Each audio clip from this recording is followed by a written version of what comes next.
ngana mituna kasoki artiste congolais moko azali oyo atomboli culture ya Congo koleka fali mikolo baza vitika na aloba anglais te omibengaka golwa kende sikoyo ndenge tozoyoka mobondo yango na billetterie te tala te bokoyoka sold out ya le 3 mai ya Stade de France ya fali oui na liste na yo bakisi na ina nani na bakisi déjà Nyoka Longo Koffi Olomide wana ba légende ba légende ko ba légende o bakisi so nani na bakisi JB Mpiana Weranson Mbili Abel Mama Mbili Abel Fali Ipupa na suki wana osuki wana awa lero kutu ye moko jangu bala pesi ba énumérer ba légende oyo ba énumérer atangi madiata te na ba légende ya basi bozana à Paris apa Mama Mbili Abel légende musazati parce que chala mwana za sustain bon sini ndenga pusana mwana za légende nani tokola déjà le biso pe tosala ya biso awa c'est kazali ko reconnaître que ezati ok parce que ce qui est industrie musicale ezalaki awa na savoir ya Jean Goubal alingaka za niveau azata pa ya Mbili Abel dabino légende foka mutasa la mikolo na mandefu te mais pour fali bochaka légende yanga ozali mobali ya mobulu Kinshasa ambiance sila kate okoya kobe banzoto Mbili Abel Cindy azali ayemba te aloba je préfère Cindy na koyemba ke na en tout cas koloba d'abord aloba ayeba koloba bien te Cindy Leker oui c'est pas communiqué la Kinda News Tokos abonnez-vous la petite sœur on est ensemble on va s'abonner en désordre il y a les kunzi vraiment lobby Tokos yala bye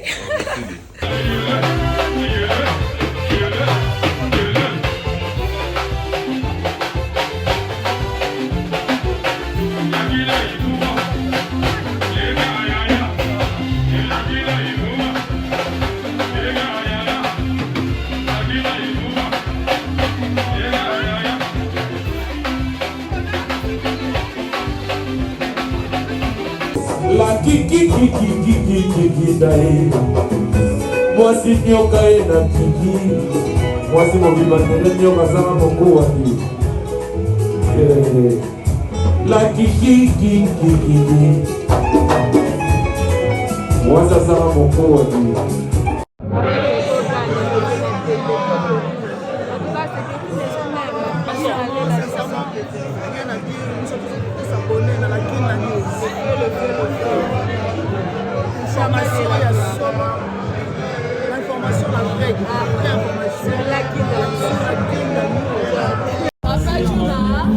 les papas des stars, dans ces jours là-bas, je suis trop contente de savoir. Ils se passent tous s'abonner. Massivement, normal.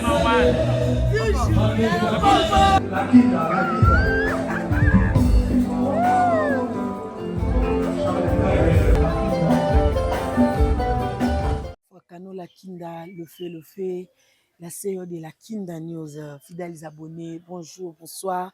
Tout dépendra de l'heure à laquelle vous allez nous capter. Ne zappez pas, likez, commentez, partagez. Donnez vos avis, vos suggestions. C'est une façon de nous soutenir. Ça fera c'est que quand nous reviendrons, nous puissions un peu essayer d'arranger là où on a trébuché. Et avant de commencer, je tiens d'abord, comme d'habitude, à saluer mes partenaires. Vélisons Bata, South Africa, Segen and Shop. La maison la Bissokuna. Okozwa ba congélateur, ba frigo, ba radio, ba meuble, ba télévision, ba meuble, ba commode, biloko belé, beta tout okozala TV Lizomba tabola mweleke belé. En tout cas, collier koma qui déjà bodi on a leli yango makas que zo faire partie na collier nanga on a kende kozwa bongo na LMB Trading. Na maison na biso kuna to sala ba renvoi na ba envoi ya ba colis Kinshasa Lubumbashi Afrique du Sud biloko ne kokoma en toute sécurité. Vous avez besoin ba aider yo vous en Afrique du Sud dans obtention ya passeport ba ça elo ba démarche pour regagner pays. On a besoin ya visa ya Afrique du Sud na LMB Trading World. Nous ça ba démarche ana kitoko pe na LND.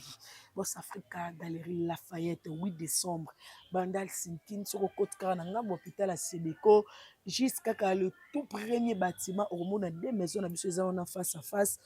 balinette ya bien malgré tout oyo eza nde vie lizo mbata moto atindelaki ngai yango mais kuna mpe okokuta balinette ya bien okokuta bajeans ya bien babasket ya bien baparfum ya bien bachemise ya bien balacoste ya bien en tout cas okozala desi te tofongoli mpe maison na biso ya sika na maison mbungu en diagonale avec Money Shop na face kaka ya école ya bafrère India si c'est India okomona maison na biso sika même biloko ya qualité oyo bozwaka na galerie Lafayette okozwa yango mpe kaka na maison na biso ya maison mbongo ya Willy Musheni le véritable code mondial le seul et l'unique médecin totikala na ye vie nanga bogar en tout cas ya Willy nazolela o mabe alobaki nanga la kinda en attendant wana ezalaki kaka en attendant mais zelanga moko nakoma sur place nayebi ke na kosepela nabwaka mpe lisusu nani Otis Pandu Lider na kati ya London ma maman chérie Sima Maes Mitema Jansi Maes Force Italie en tout cas mabanga eza lisusu te ane ya sika ozosolola kilo oza na coupage oza na coupure ya là-bas ya la popo vie Charlie Kadima c'est lui que nazoyamba na mokolo ya lelo avec Chadra Colonie derrière la caméra afongenga china yamba invité du jour nanga avec qui on va parler des questions d'actualité précisément de la musique. Bonjour vie Charlie. La Kinda, bonjour. Bonne année. Encore bonne année, bonne année. Hervé. Merci à toi pareillement. Que l'année qui commence soit abondante pour toi. Et Botambouma et Belé, Chene Fuluka et Amen, Inch'Allah. Namoni santé, oh, tu t'es bien coiffé là, je te vois tout propre, hein, Charlie. Bon. Ça, c'est pour me séduire. Ah, tu es séduit alors. Kadi Mawani. Bonne. Depuis que la fois passée, hein, Ouais, c'était avant mon anniversaire. C'était avant ton anniversaire. C'était avant ton anniversaire. Oui, c'était avant ton anniversaire. Oui, d'abord mon cadeau. Le déjà le 21 janvier 2026, Charlie. Mais cadeau, n'a pas nazwaki cadeau ka émission mais faut cadeau ya mbongo nga na lingaka mbongo nga na lingaka mbongo naza fi ya mani qui aime l'argent matérialiste en personne. Le Charlie Kadima, c'est toujours un plaisir de te revoir. Merci. En 2026 et je vois que tu es en forme là. Ouais, Dieu fait grâce. Dieu fait grâce. On est là. Pesa mbongo aposi na yoki déjà bakati makamusha aliko zalingiste na ngai. Yoki ke bakati déjà? Bakati déjà et puis tu as reçu beaucoup d'argent. Okay. On en parle tout le temps dans mes émissions. Ça fait partie en fait de ce qui fait que ton truc là est boosté en fait. Ah bon? À chaque fois on en parle et donc il faut nous parler na ngai. OK. Vendredi oizo yawe. Dans un cours de cassation parce que na sengaki audience na premier président pour nakuta naye donc ba oyamba biso ba oyamba vendredi. OK. Pour nazwa penza précision dossier za wapi parce que tozozela kaka décision wana ya cour de cassation oizo umela ndenge bo komi ko yoko ba se bakataki ba se baze aussi oganyaki oui mais en tout cas décision nan tozu yango te tozozela. OK. Sinon, t'aimes bien ma coupe? Ça me va. On a apprécié yo, na lula yo. Bon, en fait, na lula kayo déjà, mais na basuki onga linga basi batiaka moté. Ah, na tiaka mingi te na tiaka nani, je voulais avoir du couleur en fait. Non, il faut yeba eloko moko hein la kinda. Awa na koloba pona basi nyonso. Na bato nyonso bana matoyi ya koyoka pe comprendre émission kasi yo ndo sengaki te na complémenter yo ah soki boyebaki tina ya suki na mutu ya mutu na bani soki natuni yo miso koloba nanga mpona komona soki natuni yo zolo koloba mpona kopema soki natuni yo matoyi koloba mpona koyoka soki natuni yo monoko koloba mpona koloba mpona kolia bongo suki ah, moni suki ezali lokola antenne ndenge radio ezaka na antenne mpona kokapte yango nde akaptaka bafréquence nyonso c'est-à-dire le degré de l'inspiration suki nde akaptaka onde liboso nde akosi énergie na nzoto ndenge moko mpe azwaka énergie na nzoto astoke na suki. Ah bon? Sikawa ezalaka basuki mingi ya bato bazali exorcisé. Dans le bouddhisme, Chine, Inde et autres, lorsqu'on exorcise quelqu'un pendant qu'il est en plein service de travail, il y a délivrance naïe, ati kakasuki molaiti mukoloba kosili sa cérémonie, bakoraze ye mutu mobimba. Suki wana. Kasi po ba onde wana etikali na kati ya suki ti. Ok. Moni? J'avais déjà regardé quelque chose. Sikoyo, normalement, ba détruisaka yango parce que bakoki kotika yango te. Parce que eza na ba onde ba yebike milimo wana eza stocké awa. Sikoyo bato oyo baye ko découvrir que basi ya bato muindo na Afrique bazolinga kotia suki lokola ya mindele nde bafungoli marché ya kobanda kozwaka basuki wana kosalelaka yango kosala bakabelo kosala ba periki ya kolatisaka bato même na forme ya periki. Tu le colles sur ta tête, les énergies qui passent par ton corps sortent par tes cheveux, se connectent à ces cheveux. Donc, en sortant, ce que zobima, c'est qu'en entrant, énergie o izali stocké na basuki wana et kokota yo na nzoto. C'est ainsi que le comportement de femmes aujourd'hui change sans que nous ne puissions nous rendre compte ou sans qu'elles-mêmes aussi ne puissent se rendre compte de ces méfaits qui n'est venu que parce que vous avez adopté comme mode, mais en soi qui ne peut pas l'être. Parce que c'est une manière de stocker les énergies négatives dans le corps des femmes africaines. Non, mais il fallait na yebisa yo. Soki na yebisa ki yo te nga moko na ngaki na miyoka mabe po na lobi te. Mais na lobi kaka na yo te, na lobi yango po na basi nyonso ya bato muindo. Oyo azali fier na loposo na ye à garder suki na ye naturellement.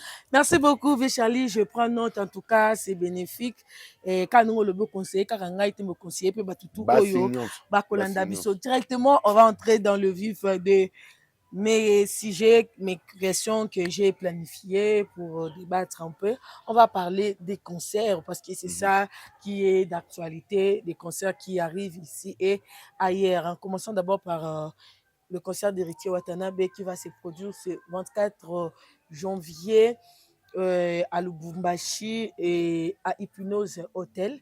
L'entrée libre, c'est à $50 et le VIP, c'est à $100. Je l'ai dit, félicitations et plutôt bonne chance à Héritier Watanabe. Il y a déjà Francis Dibaya, Zakuna, Venanga, Charlie Rubenga, que je salue, Namonipe, quelques danseurs et musiciens. Oh déjà ça lit déjà descente na bango et donc on est en concert dans le bar communautaire parce que ça va se produire ici au Congo. Les concerts, il y a un communautaire des concerts. Beaucoup comment ça la différence en cas banda balobi local communautaire mais les concerts. Non, on va parler de concerts qui sont je peux dire d'ampleur ou bien d'envergure internationale. Concerts nyonso eza d'ampleur. Ah peut-être le bien international. Bon. Mais muto ya étranger o ya yaki ao mais masango libanda. OK. Concert nyonso za concert. Ba artiste bazwaka temps ya ko se préparer pour na concert nyonso. Ata obeta yango na Kivu, na Bukavu, ata na Uvira. Le roi déjà tout récupérer yango ezongi. Donc lobi na Goma. Ça importance dans le concert. Et puis, tu vois, c'était produit les samedis au terrain municipal de Bandal. Un très bon concert. J'étais présente. En tout cas, j'ai beaucoup aimé et il m'a beaucoup aussi dédicacé. Donc, voilà. Et directement, on va parler du concert, de tout premier concert de l'artiste, du tout premier concert. De nos musiciens, donc le tout premier qui va se produire à l'Accor Arena le 4 avril. Il s'agit bel et bien de Ferregola Jésus des Niances qui va se produire le 4 avril 2026. Des Charlie Kadima, des impressions, même si on a déjà y a parlé.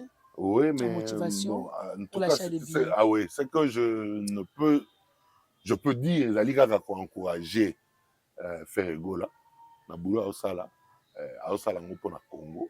Les alliés rumba congolaise, les alliés mise en valeur. Et pour booster, il faut baser un concert, c'est-à-dire il faut toyo kake billetterie et zo ningana parce que Ce sont des dépenses. Batouana tamsou ba comprendre makamtolo ba bien te. Et ça ba dépenses engagées. Il faut ezonga une société qui embauche de personnel, qui doit le payer à la fin du mois ou qui doit le payer au bout d'un spectacle. Il faut que le spectacle soit rentable pour que y ait un personnel. Ok. Mais ceux qui sont spectacle les rentable. Or, pour que le spectacle les rentable, il faut que les fans qui ne aussi ma billetterie, bouger billetterie pour qu'il y ait effectivité à consommation à spectacle. Vous avez dit il faut qu'il y ait rentabilité pour que lui aussi en retour puisse payer ses personnels. Tout à fait. Mais ils reçoivent déjà un cachet à l'avance, non? Non, il n'y a pas de problème. Il y a des concerts où un producteur vient, oui. Il paye à l'artiste le cachet. Oui. Okay. L'artiste a déjà perçu son cachet. Le producteur, s'il a de moyens, il paye déjà la salle. Puisqu'on ne peut pas programmer ton concert dans la salle Borev. Ce qui est dans la salle Borev. Salle Borev a affiché affiche na yo liboso ya entrée na yete. Ce qui a évité que na programme na ye ya ba location la kinda robeta. Ok? Alors, local à la kinda azali déjà na programme na biso. Biso toye bisa batu na biso musala na bore toloba. Di le 4 avril le 4 avril mutausa musala Martin, mutausa musala Richard, mutausa musala Charlie. Bozala wana na programme pour bosa musala na concert ya la kinda. Charlie on s'occuper na lumière. Bertin, Martin, on s'occuper na nini. Yo Richard, on s'occuper na nini na sécurité. Donc planning déjà. L'air déjà planning et salemi. Oyebi que soki Charlie azo s'occuper na lumière ba futaka ye autant. Soki Richard azo s'occuper na sécurité ba futaka ye autant. Équipe na ya sécurité à Rosalana 10 personnes moto na moto rozoa autant. C'est-à-dire mongo wana même leur concert et betina noté la société qui reçoit qui est la salle où le spectacle va se dérouler doit déjà mettre ça de côté. OK? Parce que bato na l'air bazo si samsa na bango bazana frère na bango. Sikoyo mbongo wana ya kozwango soki déjà atabasi ba futi ye caché. Producteur il faut sikoyo abanda ko revenir na ba frère na eti. Pour soka futaki déjà artiste na bino caché. Eza ya mukete. N'indimité que caché à $200,000 eza ona. Do ya likolo. Frère azo qui plus de $200,000. En tout cas, il faut de likolo. Ah bon? Ah oui. On a concert à Cor Arena. Il faut de likolo à 200,000. Ah bon? Sikoyo il faut de likolo na bi 200,000 € eza wana te. Eleki 200,000. Sikoyo pour producteur wana oyo a futi faire caché wana à revenir na ba frère na ye. Il faut binobo somba ticket. Il faut binobo occuper ba compartiment na ye nyonso. Pour y à revenir na ba frère, il y a plus de 200,000 € il faut une affaire. Mais lui aussi il est beaucoup plus dans la coproduction hein. Yango na lobi awa na lobi na yo sur l'aspect de la production. De la production. Okay. Maintenant, s'il y a l'aspect de la coproduction doit être assurée par le label. Okay. Label Oyo ezui engagement na salle à Cor Arena. Ezali label nini. Label wana ezali structure de production. Ce qui ezui ba accord de principe na Cor Arena. Accord Arena koyebisa ya lobi toza na autant de place. Na autant de place pour na mukolo tel na configuration tel to engagera ba frais boye ba taxe ya l'état to futaka boye ba service na biso na entretien ya lieu et pas ba to koya kuna komela omeli ba lef omeli ba canette okokendo subat nani a osukola toilette oyo koti okendo suba boza combien bokota na même toilette mutu wana oya kosukola toilette il faut azala wana en permanence pour na kosukola toilette de manière à ce que soki la kinda koti akuti yango propre l'air abimi ata tiki salité mais mutu wana sukoli po oyo akoya sima ya lakinda akuta yango propre. Qui va le payer? C'est cette salle. Maintenant cette salle va te décliner ba charge na ye. Alors il y a le bibo sur le limite ça la coproduction sur 100% il y a ba revenu oyo kokota mokolo wana ngai na kozwa 50% yo po kozwa 50%. Ate kozwa 50 te zwa 40 ngana zwa 60 te si vous se mettre d'accord terrain d'attente vous terrain d'attente nde bo signer contrat bien mbala moko bango bazui date oyo wana oyo bo signer le contrat ba bouquet yango basali réservation mutu mususu ata ye na date wana mo eba pesa ye exact omoni déjà pas ekomi déjà na engagement donc soki déjà mutu mususu mo eba pesa ye exact yo komi obligé à kosala manifestation na yo kaka mokolo wana maintenant soki ba fungoli billetterie babandi koteka ba billet sur 100 personnes oyo il faut bakota na salle na yo bako calculer mokolo nini bafungoli billetterie mokolo nini spectacle ekozala bakosala moyenne po basala calcul ya proportion oyo ya ba billet il faut etekama na chaque mois depuis bango bafungoli billetterie bakotala balobi bo sur 100 na tofungoli lelo na janvier concert eza mokolo nini eza na avril donc awa na 4 mois na mois moko il faut toteka au moins autant 25 billets. Ok? Sur janvier, tu as 25, février, tu as 25, mars, tu as 25, tu as déjà 75%. Il y a billets. Début avril, tu as 80, quelques le spectacle oral. Mais ce qui va moni si janvier, au lieu de 25, tu as 5.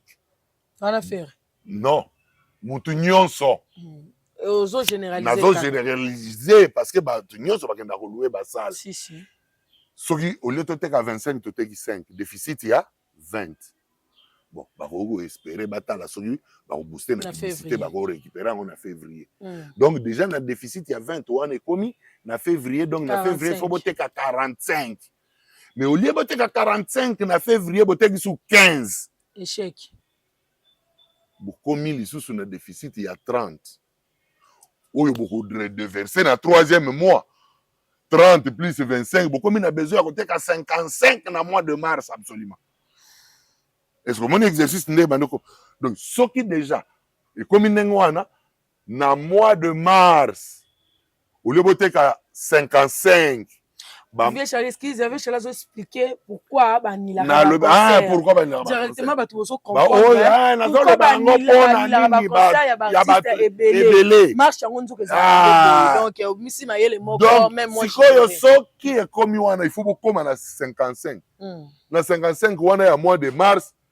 Ba moni que mois de mars est comme na kati. Boteki même pas 10 billets.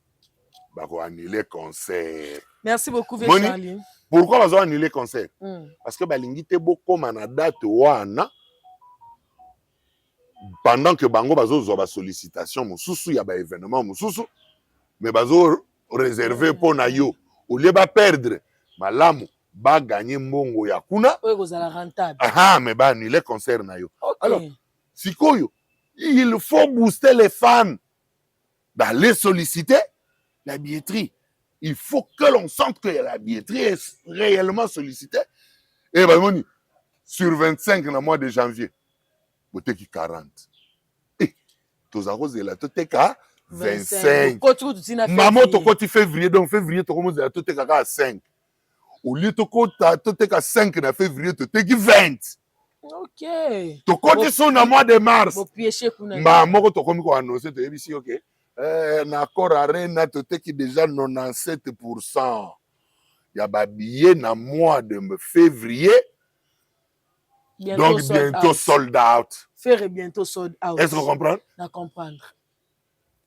C'est comme ça que les choses doivent se dérouler. Donc les fanatiques doivent bouger dans la billetterie. Donc bonne chance à Ferregola. Voilà. Merci beaucoup, Charlie. Moi aussi, je dis également bonne chance à Ferregola, que les Gaulois et les Gauloises, les gladiateurs, le méloman de la bonne musique, qui s'achètent des billets. Les Rien à mélomanes de faire. la bonne musique, on peut bien comprendre. Mais les Gaulois sont obligés. Hein? On me bengaka Gaulois. Kende? Sikoyo ndeni tozoyoka mobondo yango na billetterie te.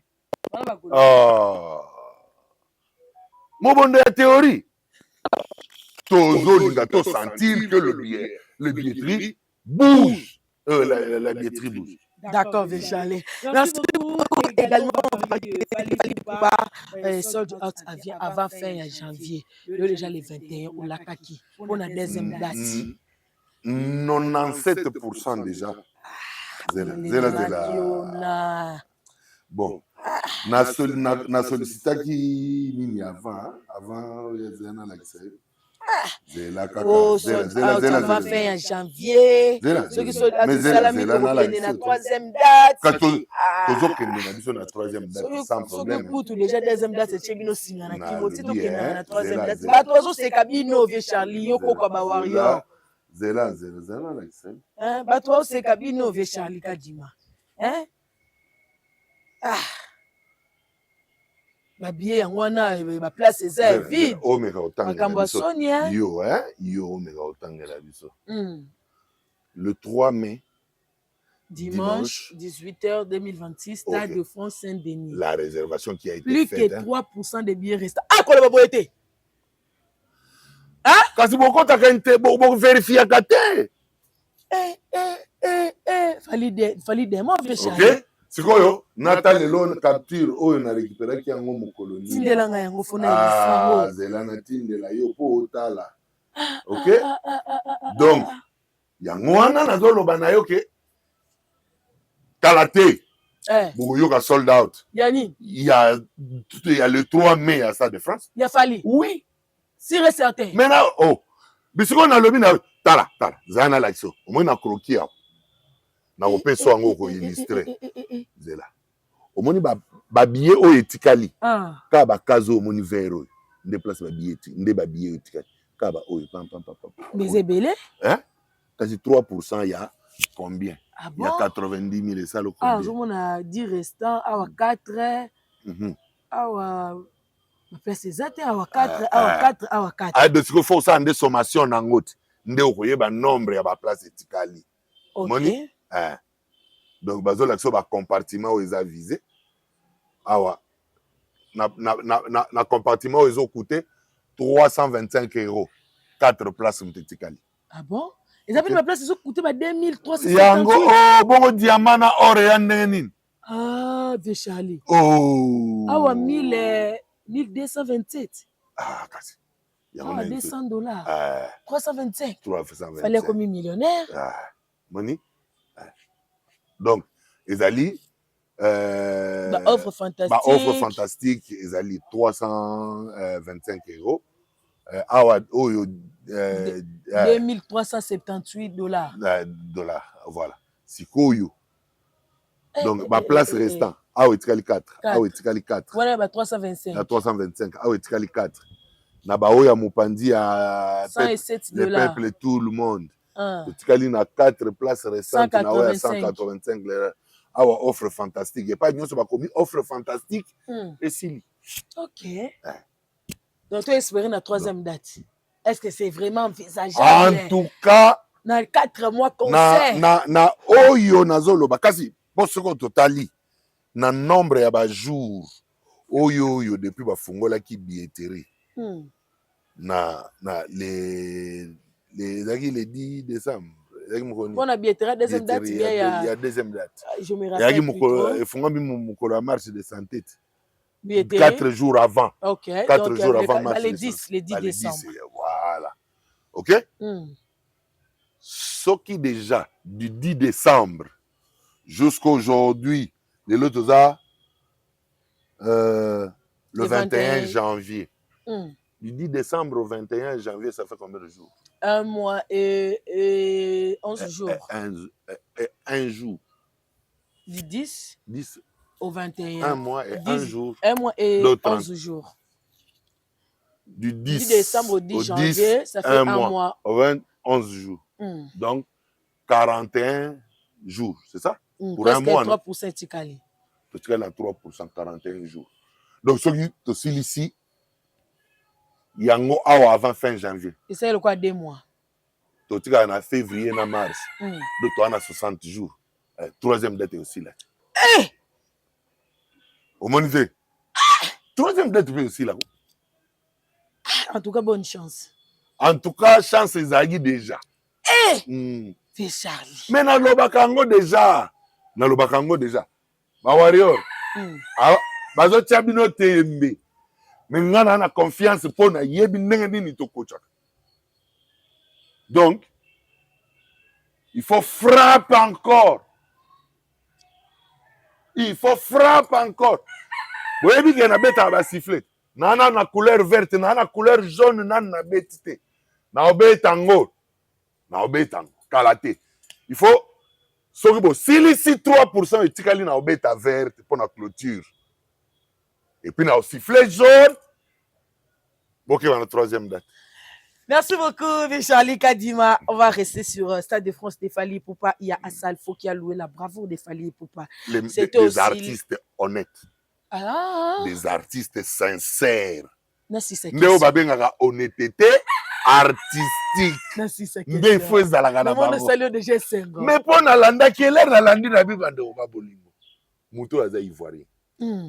Ndenge nini ya koko reconnaître bravoure ya Congolais pendant que ba Congolais bazoka koganga. C'était ça aussi ma question, donc tu enchaînes directement. La bravoure de Fally Ipupa, c'était aussi les rêves de Magic System de se produire au Stade de France, mais voir Fally le faire devant ça les étonne même. C'était leur rêve, bon parce que salité, c'est leur rêve. Ça continue de l'être. Parce qu'ils n'ont jamais fait basala yango na ba concert ya mipiku, ya mipiku. Tozo la coupe du monde.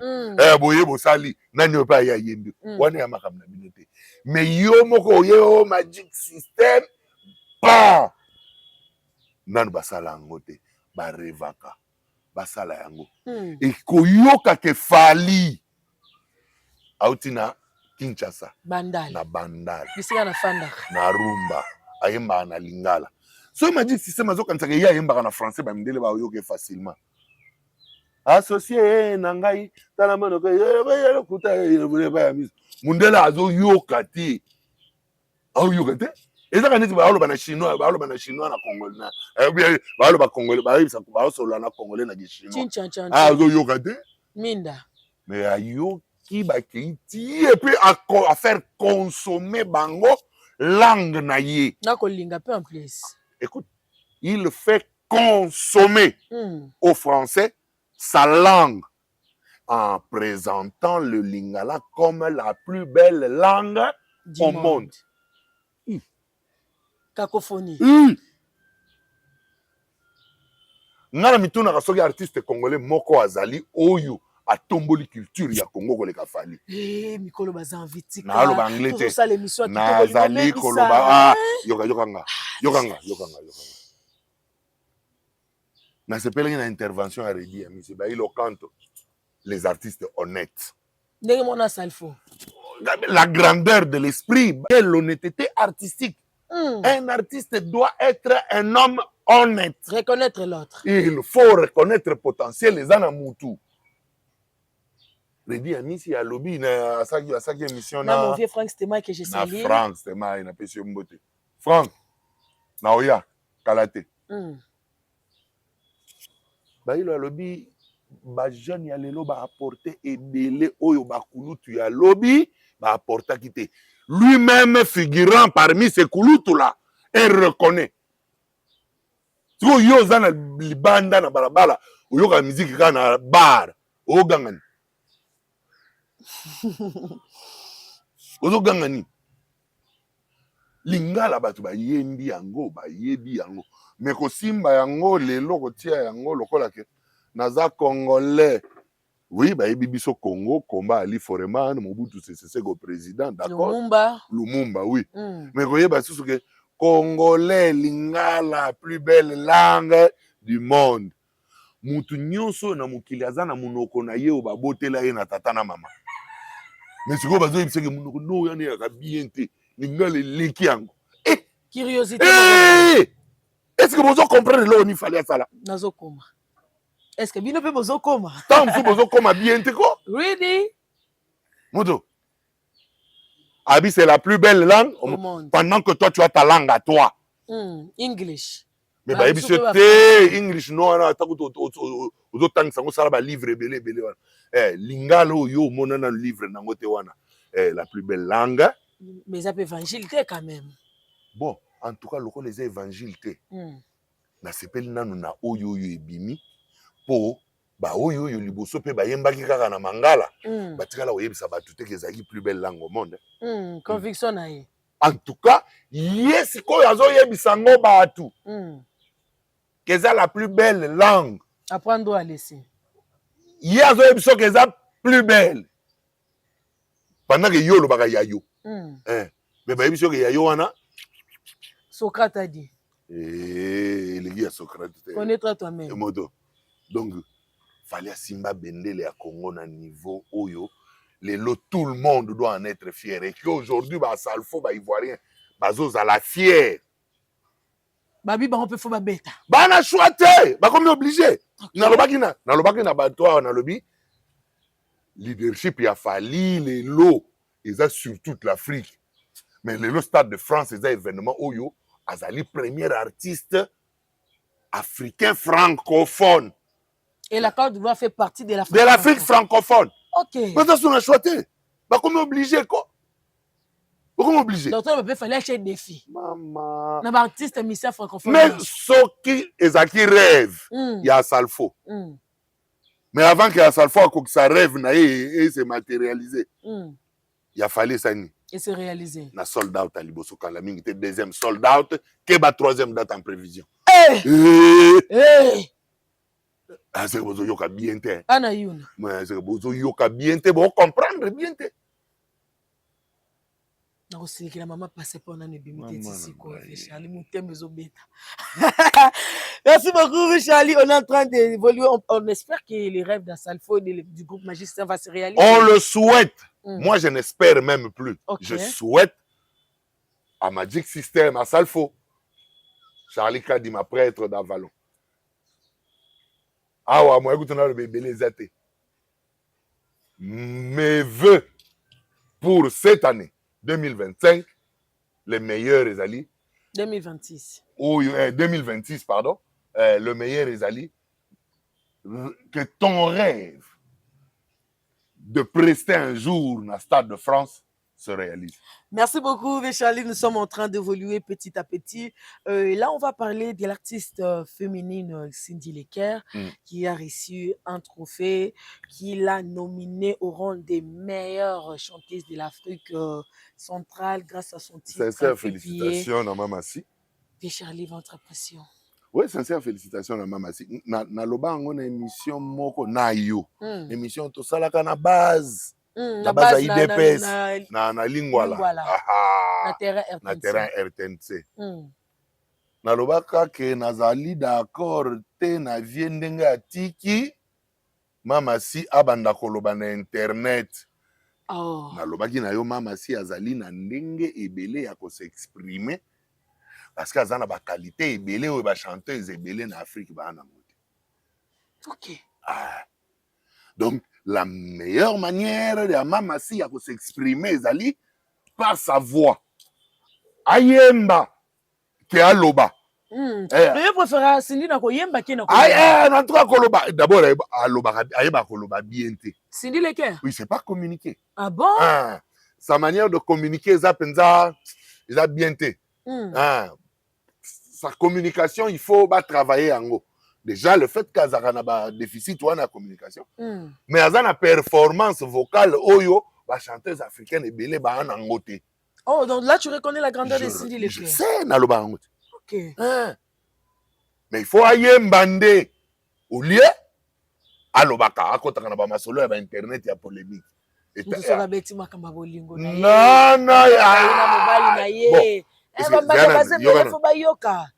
bon, il y a ça guerre nanani pour y a mon mari, mon homme.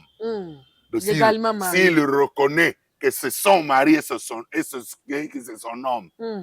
Non, atika a gardé ye nandaku mari homme.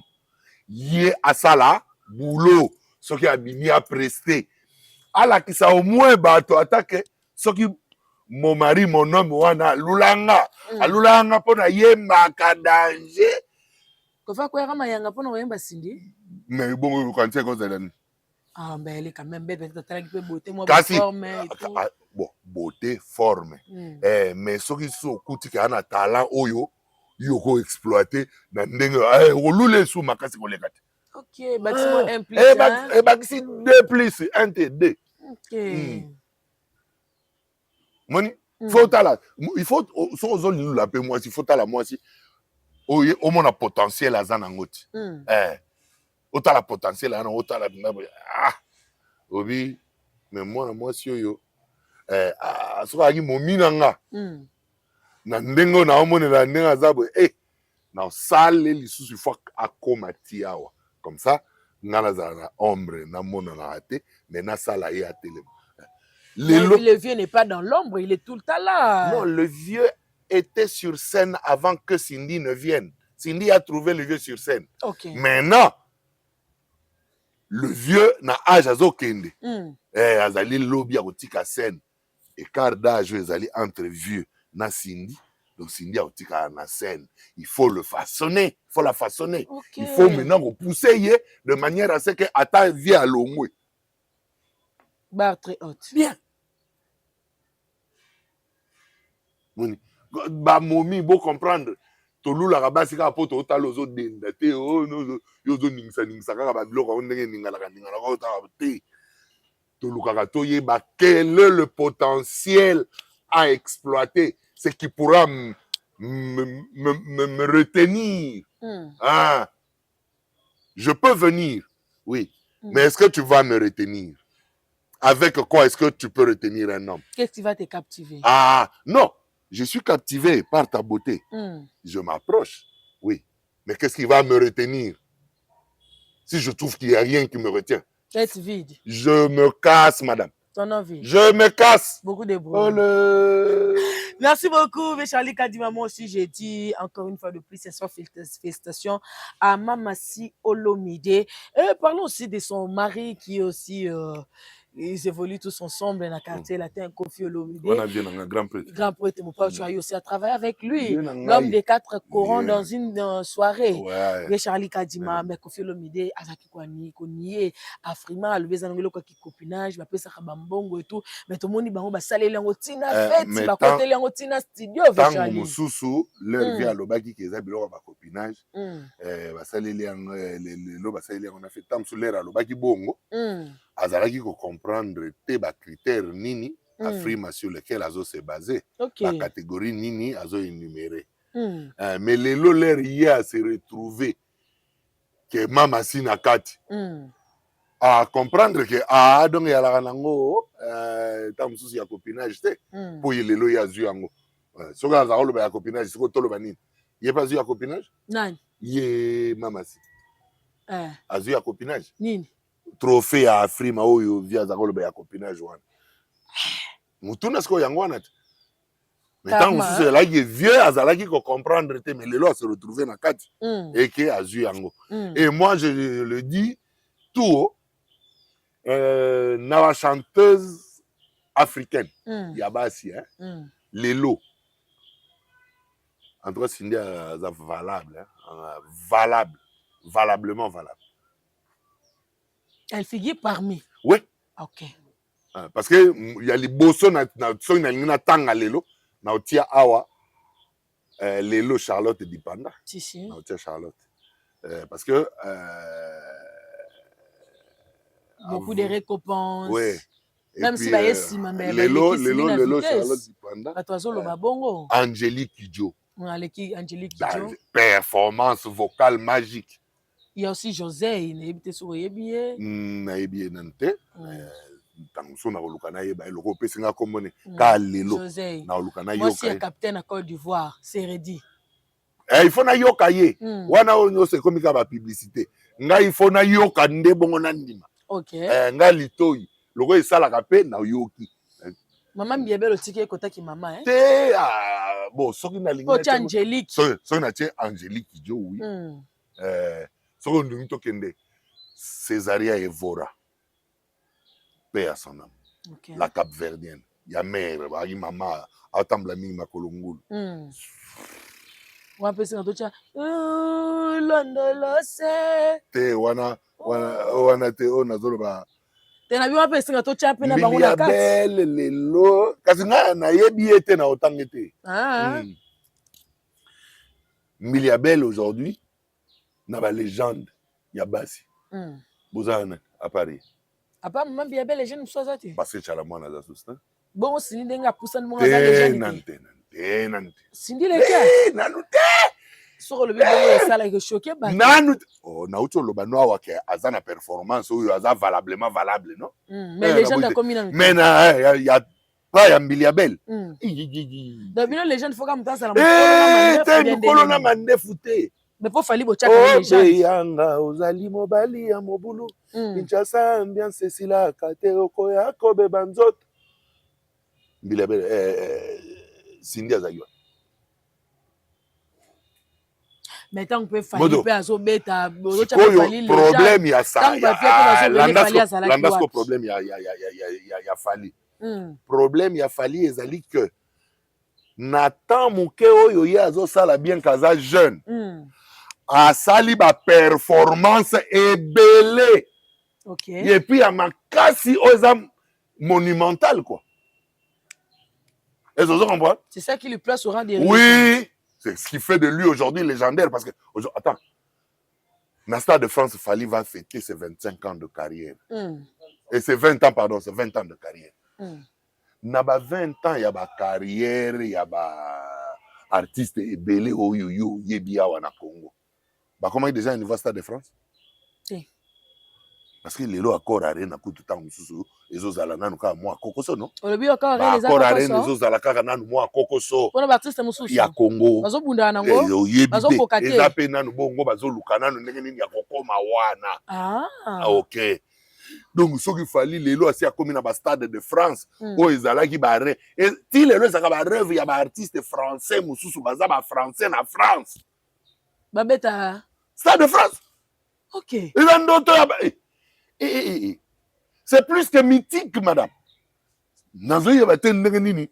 Eloko ngo bozomona ngo ka ondire tozozonga na biso wana sisa na Koffi Olomide avies quoi à comprendre que Afrima wana est important. Bon, en tout cas la bande c'est quoi à comprendre. Lelo soko tuniye. Bon viens trophée ngo ya Afrima eza ndenge nini.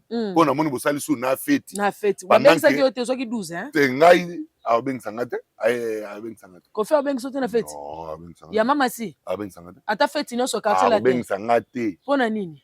Po ye mutu ayebi abeng sangate po nini? Bo zo na sirasi makasi ka. Mais ngai na yebi ka abeng sangate. Na yebi. Bo beba na? Beba na ta. Merci beaucoup. On est déjà en train de déchiqueter petit à petit. Parlons de légende. Olobi qui est fallu déjà sa légende. A déjà compté parmi les rangs et à la légende parce qu'il a eu à faire des exploits. Et tout. Fallait à Sali. Toko vivre na bino lisusu ata ba 20, 50 ans. Awa. Kosala yango na ba artiste congolais zana nozaka mam nan exercice. Tanga makambo nazolo bano lelo. Bozongisela kanga ngo dans 50 ans, on a représenté biso vite aux akaka. C'est-à-dire, makambo fali azo sala lelo. Je ne dis pas que personne ne le fera. Okay. Il y a de ceux qui arriveront peut-être à le faire. Mais encore, pour encore une cinquantaine d'années, cela sera encore phénoménal pour d'autres artistes et presque impossible encore. Non? Vous avez dit qu'il fallait figurer parmi les légendes aujourd'hui et il y a aussi tant d'autres légendes. Il y a mon papa Jean Koubal, à l'objet master qui recherche na Google l'intelligence artificielle. Ma légende babimi kaka 4. Atangi bongo Wendo. Légende. Taboulay. Légende. Kali Jeff. Légende. Na Franco. Légende. Asuri Karawana. OK. Bazali bawana bo dictionnaire oyo salamaka na 1998 kasi ezo reprendre ka ya bato balaki 98 97 96 95 94 90 kunati sikoyo Tozana ba ajout, il faut écouter. Ok, mise à jour. Il faut tout ça mise à jour. Ok. Oui. Il faut tout ça mise à jour. Na liste na yo vaccine ina nani? Na vaccine déjà Nyoka Longo. Nyoka Longo. Kofi Olomide. Kofi Olomide. Wana ba légende. Ba légende, comment légende? O vaccine so nani? Na vaccine Jibem Piana. Jibem Piana. Weranson. Weranson. Mbili Abel. Maman Mbili Abel. Fali Pupa. Fali Pupa. Na suki wana. Osuki wana. Vishani Kadima. O réfléchir bien. Na suki awa. Oche Weranson. Ezo engagé. Na tangi yo, to tangi out. Ah. Oche Nyoka Longo. Na to tangi ekuto bandaki ndena. Oche Redi Amisité. Te. Redi Amisité légende te. Nante. Redi Amis. Poigne. Vie Bailo. Ngara obenge légende te pourquoi? Azali Mukolo, Azali est né un grand compositeur, auteur de plusieurs chefs-d'œuvre. Mais na relié na nini ya légende te parce que nyonso oyo ye azalaki kosala l'air azo trôner. L'air azo trôner wana azalaki na maboko ya légende Papa Wemba. Ok. Bien. Oyo tango so natangi kuto awate. Bien beaucoup. Natangaki awate. Donc baba ça y est 7e le Papa Wemba. Bongo chevia na biso mtabandundu te. Oya sonam. Emenea. Te. Emenea pas légende te. Te nante. Ok. Na yebi pe poigne na le bongo. D'accord. Au moins na décrire yo ya redi. Ba ilo l'air azo sala ba exploit nyo so za ko sala. Ezaki Papa Wemba. Sous elle. Ok. Papa Wemba. Mais biloko oyo asala sous elle ya Papa Wemba. Ba chef d'œuvre. Sikoyo nazo loba ke Fali a koti kuna pourquoi? Parce que biloko Fali a sali na temps muke. Ezali oyo neti par exemple na carrière ya Bailo bien qu'il est légendaire. Eza ba rêve oyo ko aspirer ko sala. Donc on se référer na Fali lobi lokola modèle mukolo robeta Stade de France par exemple. Ok. Mukolo robeta Accor Arena. Vous comprendre? Alors ba bi nazana ba leki mais oyo ba tiaki déjà lokolo liboso ba komaki awo puisque ye moko reconnaître mon émission. Musique grâce à Fali. Il a Fali. Vous comprendre? Ça dit les makasi. Merci beaucoup Véchali, on est en train d'évoluer vite fait pour sortie médiatique avec Jean Koubali Mingi, si moi toi le moukier. Alors pour écouter ces chansons ça demande beaucoup d'intelligence. Oui, Banzemba Jean Koubali ali kolotro. Ah bon? Ba forme à bolingo Jean Koubali yemba ba forme à bolingo yo. Ok. Il faut cerveau penser réfléchir. Il faut yo Banzemba le roi élevé. Chef d'œuvre. Fait parfait nanga ya talontunga solo. Refrain nanga linga koyemba en solo. Kita nanga ya wa kabelanga mon bonheur. OK? Vinyo yechaka. Na lobi na soko ningo yo kango. Soko yo kango poétiquement et oyo ka kezali d'abord poème oyo solo kilelo muto wana nani Jean de La Fontaine aoyebi so lobi oyo na bana koma mais na koma na noboité exploit chef d'œuvre. Merci beaucoup oyoki yango po neti pa azamo kete monene te magina ye yango wana molai te mokuse te zini ya bomona pemene kitoko langi oyo nzambe ya bamusée na yo kuna train ya eve ezali ya bamusée ya Dieu créateur. Donc soko olingi ozonga bi okoyokaki aza eve mais eve soko otali yango okomona eza Ève oyo azalaki mwasi ya Adam dans le jardin d'Éden. Maintenant figuré dans les musées de Dieu par rapport ya teinture na ye aomonaka ya kobima mwasi oyo nzambe alulaki. Je vous salue Marie pleine de grâce. Niveau wana Koubala ana niveau ana niveau moulayi. On va enchaîner vite fait. Gims ça a un niveau ya grande musique opéra tandis que Oyo ya biso, ça veut dire oya biso, parce que quand on disait oya biso, nous on fait que la rumba. Ouais. C'est ça notre base, oya patrimoine national. Et ça, il y a petite musique. Gims bon, à ça la opéra pour nanga. Parce que puissance vocale naïe, ezali y a ba chanteur d'opéra. OK. Un timbre vocal naïe exprimer opéra. Ce qui a ça la opéra, en tout cas, azali bon chanteur d'opéra. Opéra est la grande musique. Landa. Si quoi na définition y a ba musique, tozali na ba grande musique, na ba petite musique. OK. Ba grande musique ezali ba musique d'opéra et musique de symphonie. Opéra domaine. Est-ce que vous comprenez? Ah, on a là tu pour la critique d'art. Tout solo labna na katia art. Donc ma grande musique ezali ba musique d'opéra et musique de symphonie. Et soko tali pe kuto comme on a que symphonie na opéra et yaka ko intervenir comme musique de fond. Bien que ce qu'on a opéra ba créer ba dialogue. Opéra zali lokola comédie musicale, hein? Okay. Ezali lokola pièce de théâtre, mais na koyemba ba texte ba dialogue na bino ezali chanté. Okay. Alors esengaka performance vocale ya makasi ezali na ba discipline ya ba critères ebele oyo batiaka yango po na ba intonation. Pour na repérer sa intonation et puis et pas y repérer sa voix fine et pas y repérer sa voix pour na ba expression et ba émotion. Donc Gims ngai déjà na koyoka yika na koyemba le rataka na bi chanteur d'opéra. Okay. Oui. Maintenant ya musique nyonso ba benga petite musique ezali kaka rumba te. OK. OK? Même ba jazz.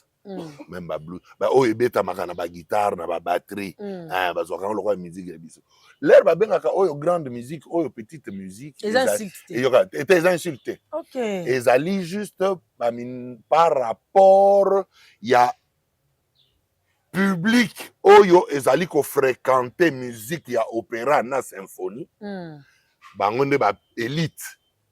OK. Ba oyo bayaka na ba musique oyo ase ya blues ba jazz eza ba musique ya ba esclave ya ba rebelle bazo se défouler.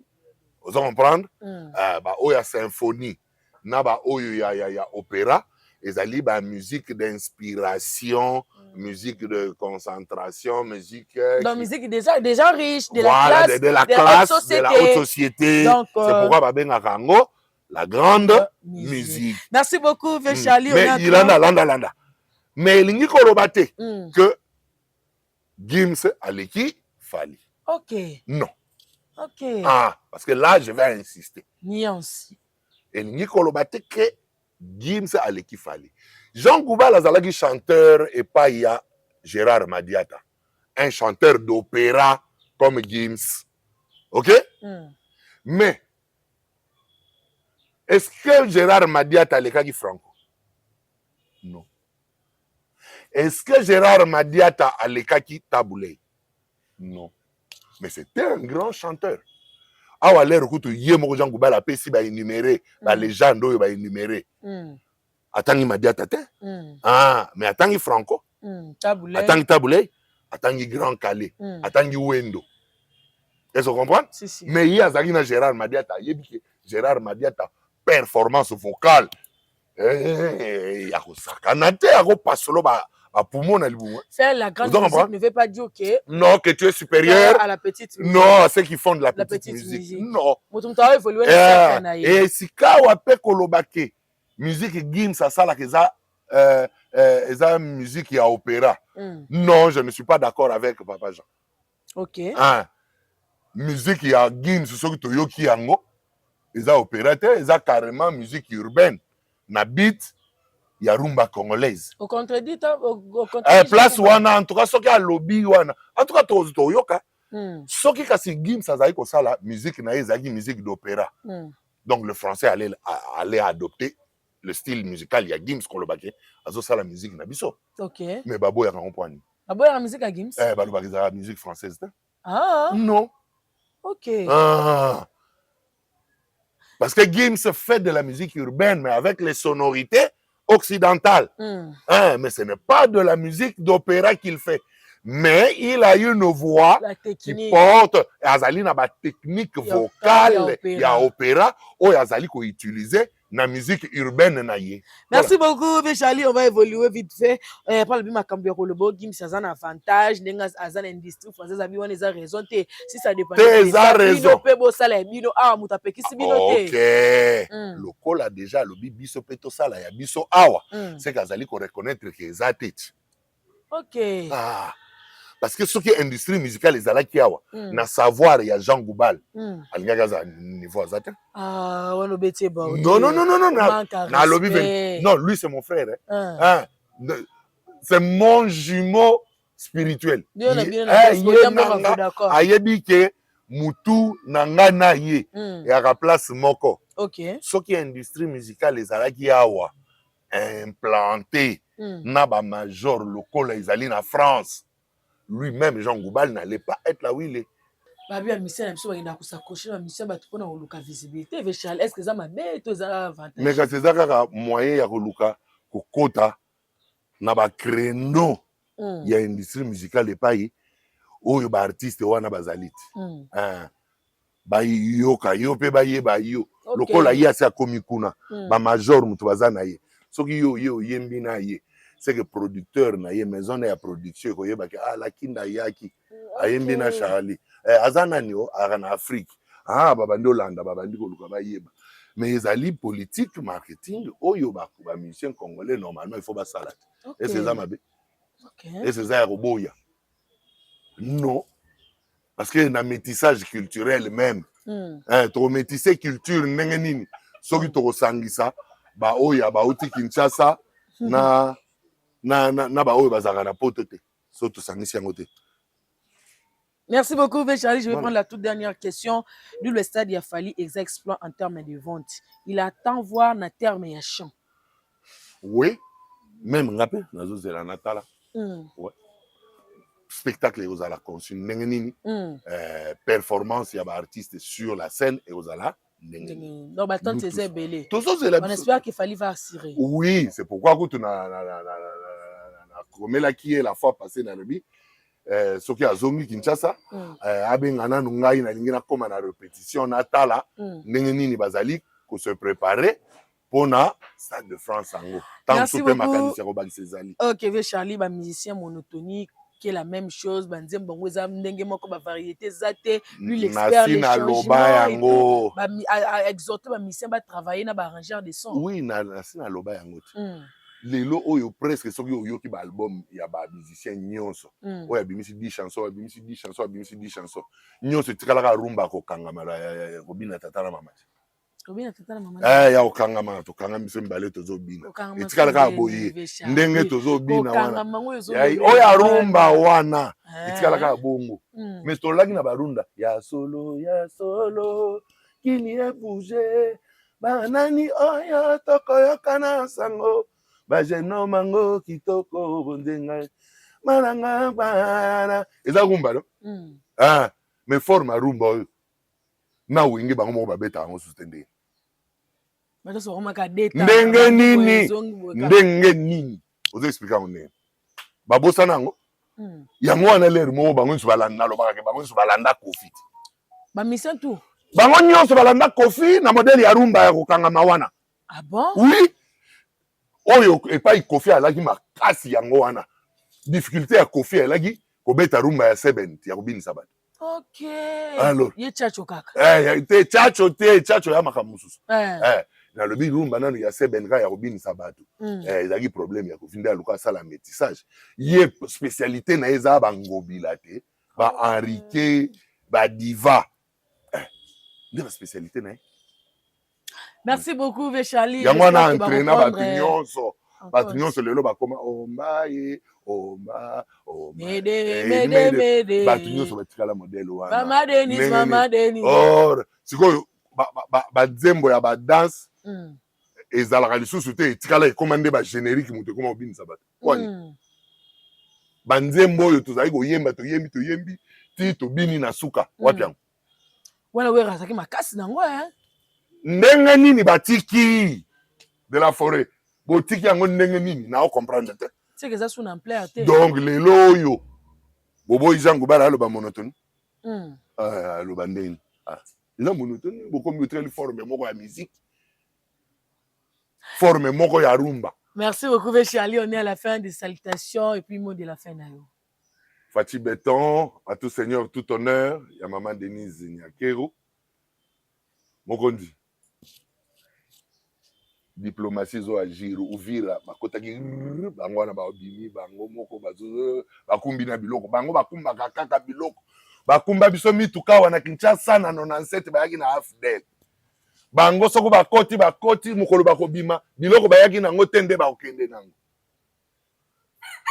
respect na yo Jésus Noël chege wa domaine Jesus excellence to bengani te to solo lisusu te Amiso Bob Sony Amiso